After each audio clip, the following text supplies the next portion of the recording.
Elway, the toss. Humphrey fumbles the ball, and Cleveland recovers. Number 96, Andrew Stewart.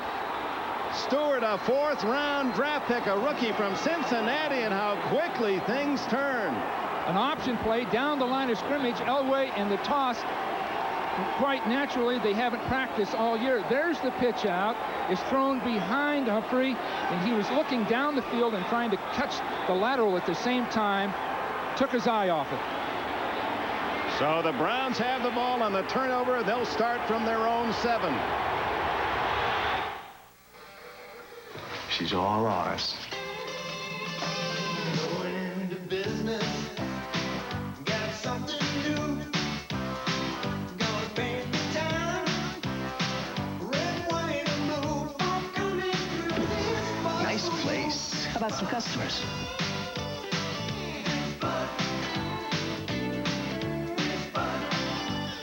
Ladies' night. Great place, guys. Who did your decorating? All week long, Mike Ryan is a buttoned-up, by-the-numbers, straight-ahead type of guy. But on the weekend, Mike likes to get into his Quad 4 Chevy Beretta GTZ, find a twisty road, and put it all behind him. Nobody's winning like the heartbeat of America. That's today's Chevrolet.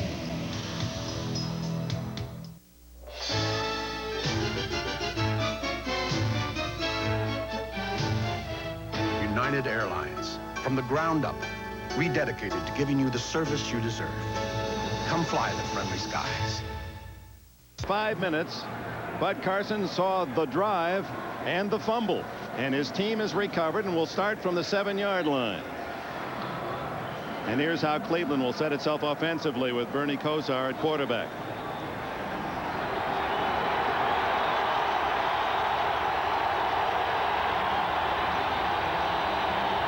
There's the option. Elway should have kept that ball. He could have walked in the end zone, but he auctioned off Stewart and didn't get it done. His decision was poor. Kevin Mack outside and into the clear, and Mack all the way to his 27-yard line. A gain of about 20 before Carl Mecklenburg can make the tackle. So Mack, a man who was in prison during the start of this season, started only the last 2 games, gets a big gainer on the first Cleveland play. Farron, Banker, Rakosi, Jones, and Risen the offensive line.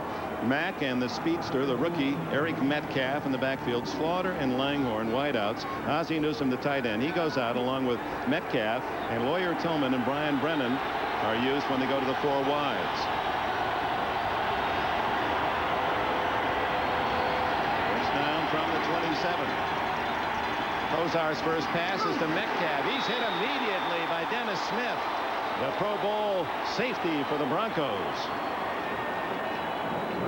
Smith, an outstanding defender, on his way to another Pro Bowl, along with Cragen and Mecklenburg. And here is that Bronco defense: Carricker, Cragen, and Holmes. The linebackers: Brooks, Dennison, Mecklenburg, and Fletcher. The base defense features Braxton and Henderson, 2 new cornerbacks this year. Dennis Smith and a fine rookie, Steve Atwater from Arkansas. Both teams have had a plan, and both teams have executed well, other than that flawed play by Elway on the goal line. Only 3 yards on the pass. Delay to Mack, and he's hit in the backfield. Fumbles, and Denver has recovered. Now the ball loose again, and Cleveland might have gotten it back. Kosar himself. Oh, my. Did he save the day? It looked as though the whistle should have or would have been blown at that point, but it was still up in the air for anybody. Kosar really kept his eye on that ball, because otherwise they'd been right back in the same position again. To get penetration up inside, they're going to run a draw play. The penetration, on both sides of Mack was there. Then the ball comes loose. Now normally you'd get a whistle there.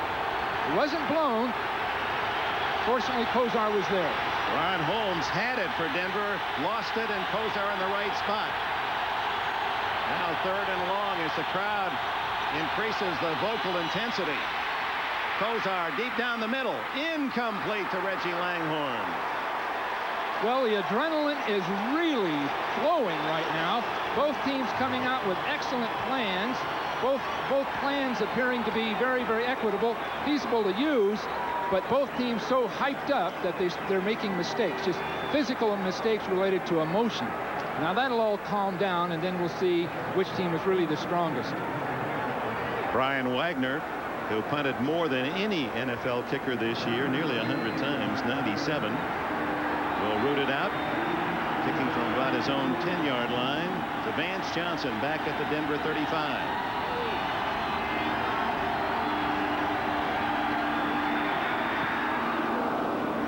Spiral. Johnson, fair catch, lets it drop, and it takes a Cleveland roll to the Denver 35-yard line. Timeout midway through the opening quarter. The Football League is brought to you by Today's Chevrolet, who invites you to see why nobody's winning like the heartbeat of America, by the good time, great taste of McDonald's, and by Coors Light, the one that won't slow you down.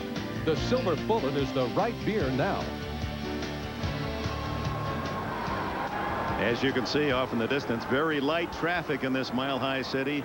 Fans watching their beloved Broncos, and 76,000 strong here in the always sold-out stadium, as Denver denied, had first and goal at the Cleveland 2, and then a fumble on the toss. Elway to Humphrey gave the Browns the ball. They start from the 35 this time. 7:57 left, first quarter. Elway, incomplete. Good coverage by Mike Johnson in front of Melvin Bratton.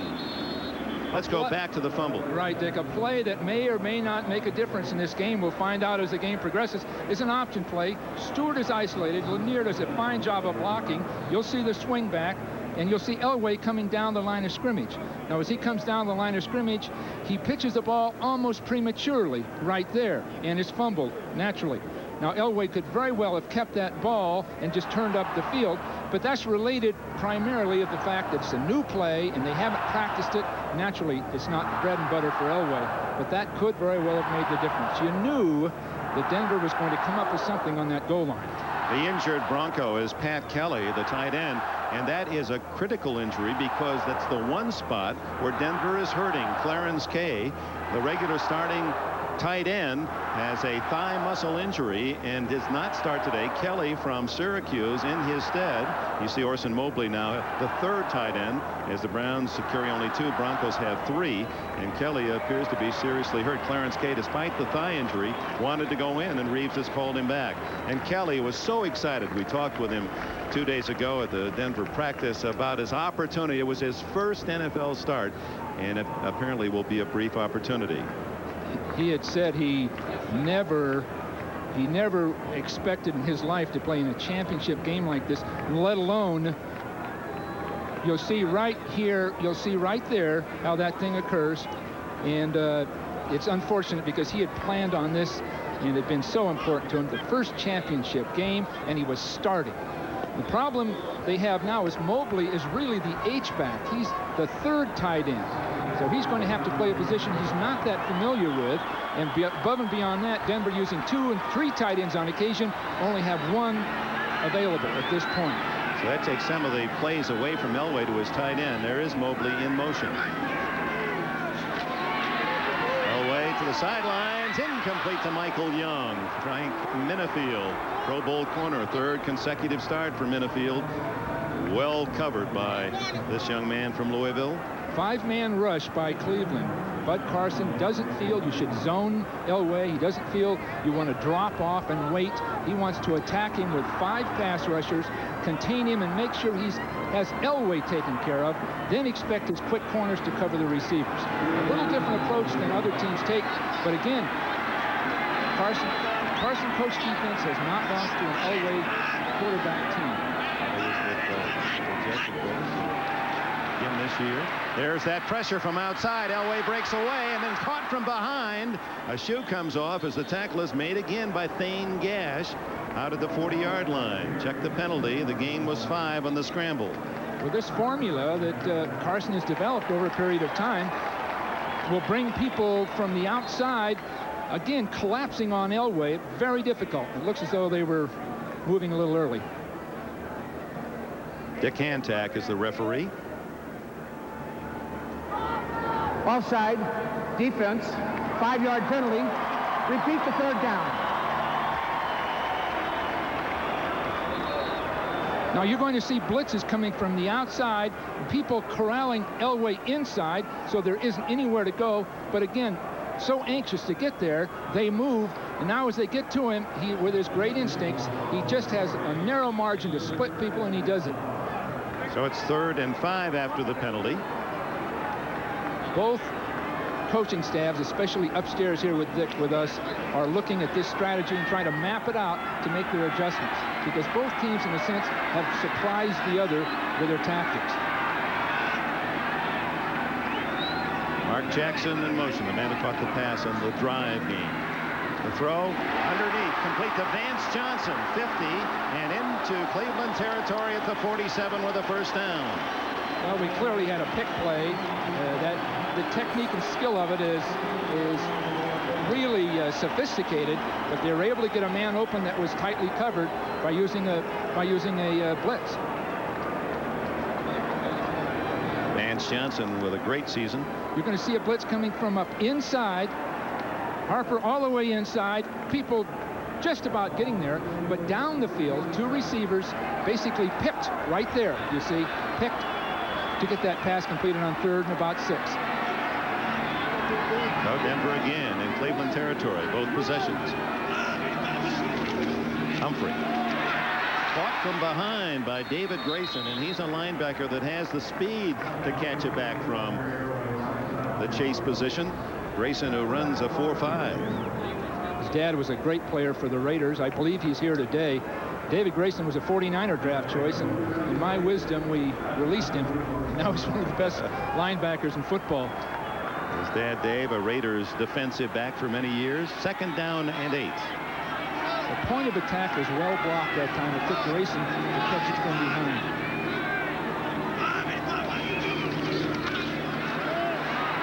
Matthews chasing Elway, who throws on the run, incomplete to Bratton, who was open. It was a little behind him. That's just what Carson wants. He's bringing 5 people, either a linebacker or a defensive back, plus the 4 defensive linemen, putting the heat on Elway, forcing him to move, and then expecting that they can cover downfield long enough, and that worked to perfection that time. You hear many coaches talk about their defensing a quarterback and say, we want to contain him, keep him in the pocket. Carson feels just the opposite, that Elway isn't as effective when he just sets up in the pocket as when he is scrambling around. And when he's scrambling, Dick, they want him to keep scrambling. Elway's deadly if he can scramble and then stop and throw the football. There's never been a man like him in the game.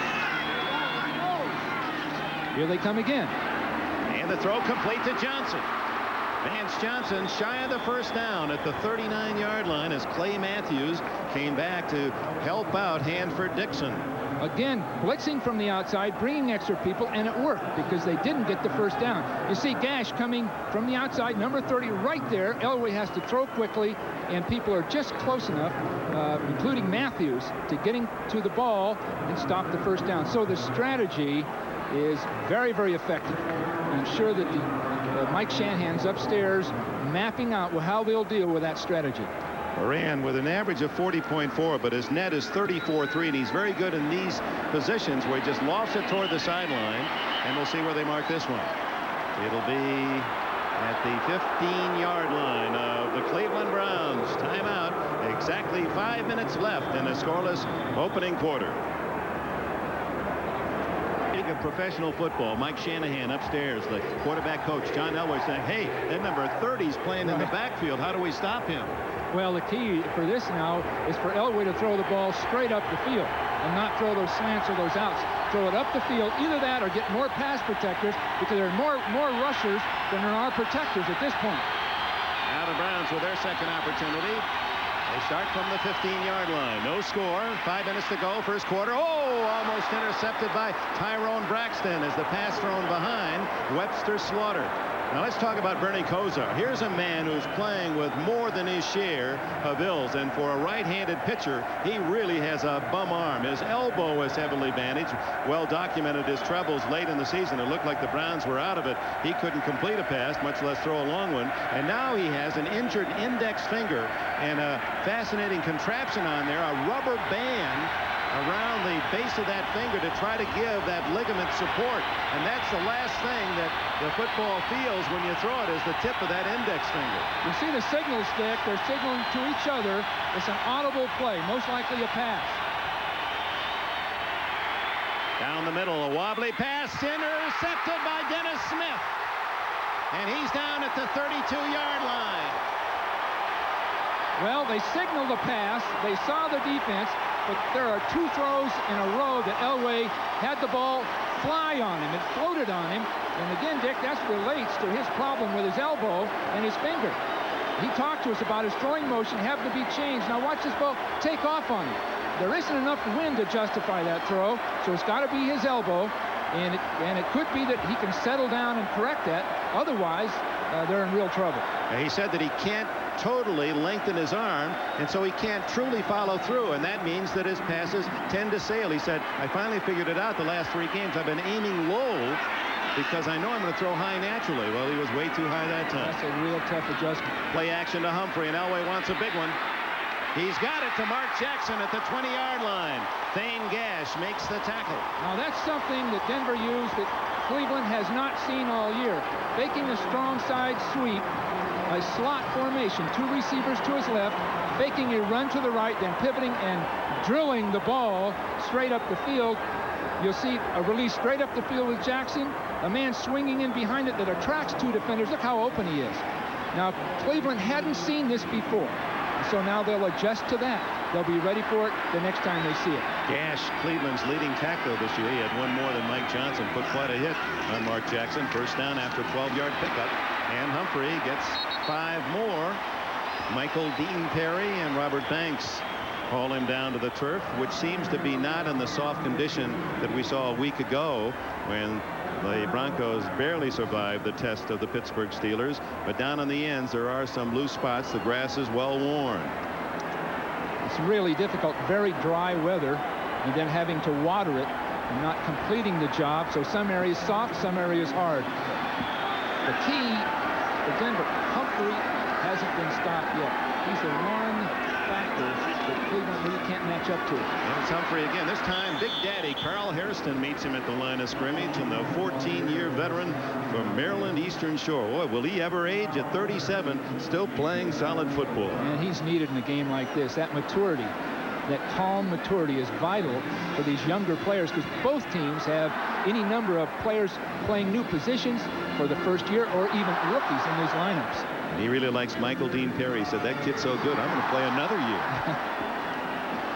But Humphrey is the one athlete on the field that really Cleveland can't match up with. They have Metcalf, they have Mack, but Humphrey can do everything. And he's got great stamina. On 3rd and 5, the swing pass is to Sewell, the all-purpose back, and he's dragged down shy of the first down at the 12-yard line. Kyle Kramer, an extra defensive back, along with Big Daddy, who smelled it out. Well, 2 players, Dick, that when they enter this field, that makes a difference. Sewell, number 30 for Denver, an all-purpose player. When he's in the game, it's at least a 50-50 chance he'll get the ball. The same with Eric Metcalf. When he's in the game for Cleveland, watch Metcalf. They have special plays for both of these men. They're the utility men. Rookie David Treadwell, who has made the Pro Bowl in his first season in the NFL. He's out of Clemson. Kicks a short one of 30 yards. And Denver has the early lead. Officially a 29-yard field goal for David Treadwell. 2 trips for the Broncos, but they come away with only 3.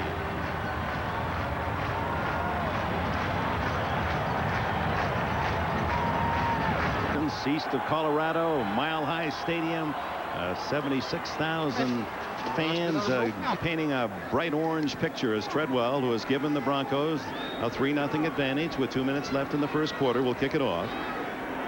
Eric Metcalf, who returned for a touchdown last week against Buffalo. Ever dangerous, this star from Texas, who has modeled his game after his talented father, Terry. Line it low to try to get it away from Metcalf, but it bounces right to him at the 10. And he's back to the 30-yard line. Clarence Kay is in the game, makes the tackle. Bernie Kosar. First 10 weeks, 14 touchdowns, 9 interceptions. Good record for Cleveland. Then he had the elbow trouble in 4 weeks, 11 to 14. Didn't throw a touchdown pass, 5 interceptions, and the Browns managed only a tie, that at home against Kansas City, and they were lucky then. And then he came back, and there's the contraption. Dr. John Bergfeld, the team physician, using a thick rubber band to try to give that knuckle support. The right index finger injured last week. So the Browns' hopes for the Super Bowl ride on a rubber band as Kosar watches Ron Holmes come into the backfield. Ted Banker moved that time. Again, the noise is such a factor in these games, as you know. Offense, number 74, 5-yard penalty, still a first down. But Bud Carson spoke of a silent count and how they practiced it. You'll see movement right here. Prior to the snap, a man lean, there it is, and that's all it takes. But they work a silent count with hand signals at the line of scrimmage. Last week, Pittsburgh collapsed under that. This week, we'll see if Cleveland can handle it. And in that closed end of Mile High, it's really noisy. Kosar, screen incomplete to Metcalf. Kosar's anxious at this point. Now, maybe he doesn't trust his arm.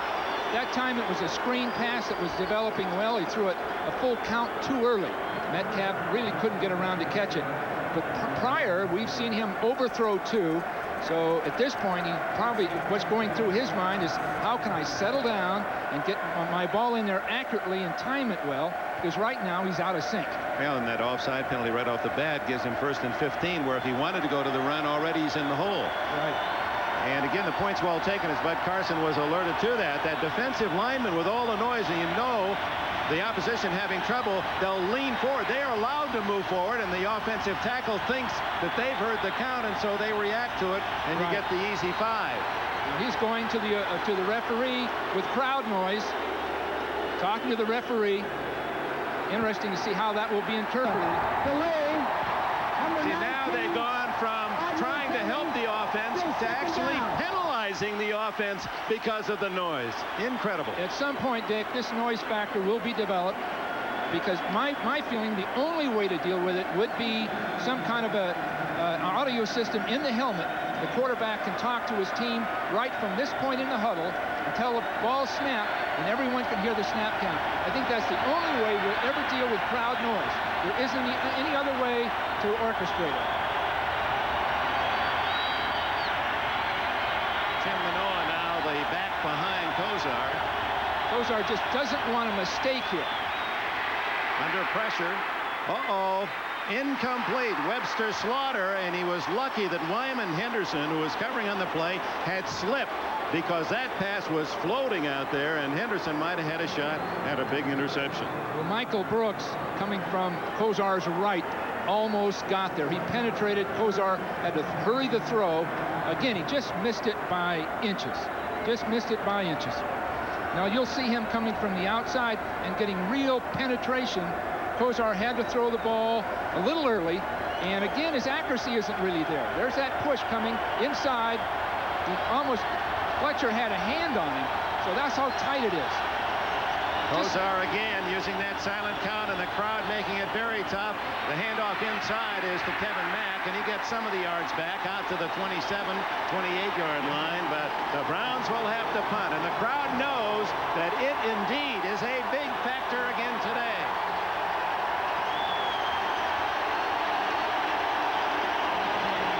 Well, Dick, that last call was a good one. They weren't going to get the first down. They needed to get part of it back for field position. So they got about 8 yards of it back. That'll help down at the other end of the ball when Denver catches this punt. Got to think field position when really the odds are so heavily against you to really get the first down. Wagner sends a fine spiral to Vance Johnson at the 23. And he steps out of bounds at the 32-yard line. Keith Jones on the coverage. Next weekend on NBC, always a great battle. Raleigh will be entertaining the Tar Heels of nearby Chapel Hill, North Carolina, and North Carolina State. Dean Smith and Jim Valvano, 2:30 Eastern time here on NBC as we continue our coverage of college basketball. That'll go right to the ACC championship in March. Critical series. Of course, they're all critical. But right at this point in time, Cleveland has to force a punt. They just have to. Denver's controlling it. And what occurs when they do, now they look for other ways, assorted ways to move the ball because they have more opportunities. Final seconds, first quarter, 3-0 Denver.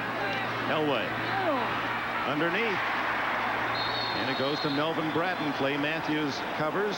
Bratton from Miami. And Humphrey from Alabama. Two rookies in that Denver backfield. You see Matthews and Bratton, two excellent young players. Of course, Matthews isn't that young, but he's that experienced. He does a nice job with what you call an arrow pattern, a man going in and then sliding out. But before this next play starts, Dick, Elway went to his third receiver that time. He looked left outside, right outside, and then came back to Kay and still made his play. That shows his greatness. Well, that long 45-second clock allows Denver not to run a play. So the end of this first quarter as the last seconds tick away. John Elway and the Denver Broncos had a chance for much more, but they have to be at least pleased with a 3-0 advantage. Dick Enberg with Bill Walsh. 3-0 Denver. The statistics, only one first down for the Browns.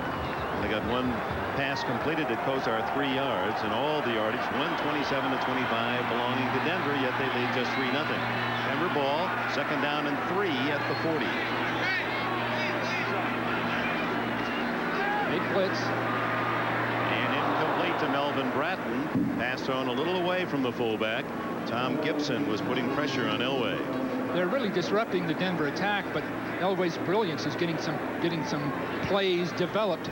But again, Cleveland has a plan, and they're going to try to bring people and disrupt Elway to the point that he has a man coming up inside on him. He'll be picked up.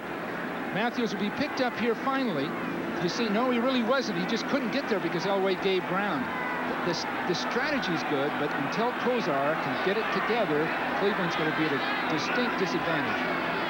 Nice as Matthews zeroing in on Elway, who steps forward and goes long. He's got Natil in the open, incomplete. Natil slowed up, thinking that perhaps Elway wouldn't reach him, but with that gun of Elway, he had plenty on it, incomplete. Felix Wright, who intercepted 9 passes to lead the NFL, yet was overlooked in the Pro Bowl balloting. Didn't make it. He was very disappointed. Said, I don't know what else I can do. Almost led the team in tackles and led the league in interceptions and still didn't get to the Pro Bowl. You know, he was really outgunned that time, though. He didn't have near the speed to stay with his receiver. Moran's punt comes down. The cube. Gerald McNeil hit at the 20-yard line. Well, Kozar has to get it together now. I'm sure they've talked to him, trying to isolate certain kinds of things for him to get his rhythm back and to get into sync. But at this point, he is yet to really be in sync. The running game hasn't been there. So really, I think Cleveland's defense has done an adequate job, but offensively, they're putting so much pressure on their own defense that they're finally going to have to move the ball. That's all there is to it. You see the configuration of Mile High Stadium. At least Cleveland is down where there are less fans. Not that they won't be making noise, but he's away from the closed end where the noise has no place to escape. Metcalf, no gain. Alfonso Carricker in the rebuilt Denver Bronco defense. Carricker from Florida State was picked up from Green Bay as a plan B. And Ron Holmes, who was a #1 pick out of Washington by Tampa Bay, who was acquired on a #4 draft pick. And those two men now are anchoring the defensive line and have done an outstanding job. And boy, has it shown improvement statistically from 20th in points allowed last year to the toughest in the league to score against. Total transition. Part of it, Wade Phillips. Part of it's the acquisition of players that better fit the style. A fake reverse. Metcalf keeps the ball for maybe 3. Metcalf is the last play and this one, both repeating with him with the ball. He's stopping and starting against this defense that flows so succinctly together. There isn't anywhere for him to go. He stops and starts, nowhere to run. Wade Phillips told us he was a bit disappointed that he didn't get the Houston job. He thought he might have a chance to be the head coach there. Jack Pardee, now the new Oiler mentor. But I said, well, there are still some openings. He said, you know, I've always liked New York. Well, he's got plenty of time. He's a young man yet. Every year of experience he gains, it'll help him that much more when he does become a head coach. So he doesn't have any time problems with his career. 3rd and long for Kozar. Incomplete to Brian Brennan. That pass dying low. And Cleveland just can't seem to move the ball here early. Kozar wanted to go up the field. His receiver was covered. He threw late in the flat, threw a poor pass to a receiver that was actually covered anyway. So at this point, I'm sure that the wheels are turning with Mark Trestman and the offensive staff of Cleveland to come up with something at this point. Kozar now has misfired 6 straight times after completing his first pass. There's young Mark Trestman, the offensive coordinator. This is where you have to do all of the